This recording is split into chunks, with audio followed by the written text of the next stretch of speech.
All right, welcome to the course. My name is John Elder from Codemy.com, and I'll be your instructor today. In this course, we're going to learn how to build an API with Django and Python. And so you can see this is what we're going to be building out here. It's just a basic API that other people can connect to and grab data from. So you can see we've got this website we're going to build that goes along with it. You can look at it from as JSON.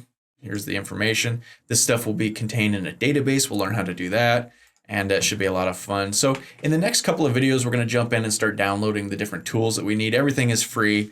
There's nothing more you have to pay. I just wanted to mention before we get started, I'm on a Windows computer. Hopefully you are too. If you're on a Mac or Linux, you should be able to follow along.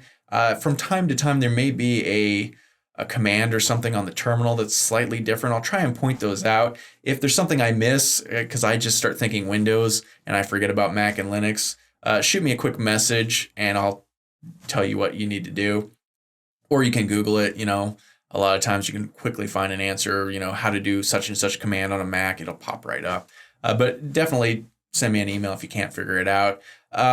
That's another thing I want to mention. If there's anything throughout this course that you don't understand, if something doesn't quite work right, if you're getting errors in your code, absolutely feel free to contact me anytime. I'm here in Vegas, sort of West Coast Pacific time, so keep that in mind. If you're on the other side of the world and it's during the day, I'm probably sleeping, but as soon as I wake up, I'll try and get to your question right away. This is what I do for a living. I create courses and I spend my day answering questions from students, so I'm always around answering questions.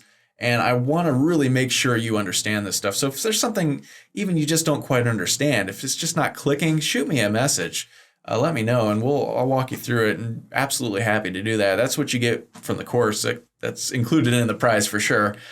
So feel free to do that at any time. Also, depending on where you're watching this course, the system may ask you for a review. I would absolutely appreciate if you shoot out a quick review if you're so inclined or whatever. Even just giving a star review without typing something is good. It's always useful and beneficial for us. It helps with the rankings in the courses, and any feedback you have is definitely useful. Don't feel like you have to. I know like some places they ask you for a review right at the beginning of the course when you haven't yet had time to really understand, but those places always let you update later on. So if it seems to be good and you leave a good review and later you change your mind, you don't like it, you can always change that back or vice versa. So that's kind of cool. So anyway, I think that's all for the kind of intro stuff. In the next video, we'll jump in and start downloading and installing all the tools that we're going to need, and should be a lot of fun.